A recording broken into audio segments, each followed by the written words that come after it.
So a bathroom can be dark or obviously light. That doesn't mean that either is wrong, but if we are going to today discuss the possibility of brightening it up my bathroom because it's dark and it's dungy, the very less expensive way, an easy way to do so would be to add more lighting.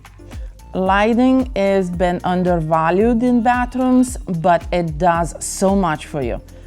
Go ahead and put 3-4 can lights in your bathroom.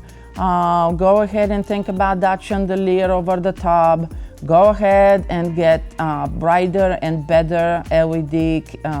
They can be sconces or vanity light. That just those things will make your bathroom so much lighter.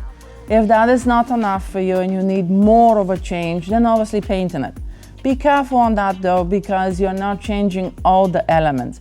And if you just paint your dark wall to a light wall, they become blah.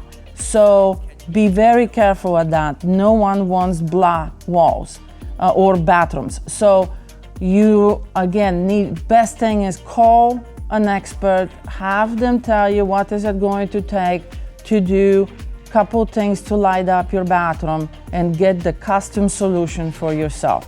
Remember, when I say custom solution, does not mean that is big dollar signs. It really means that custom answer is an answer for you. It's not an answer from a package or from a book or from a magazine. It's an answer to your space and to your likes.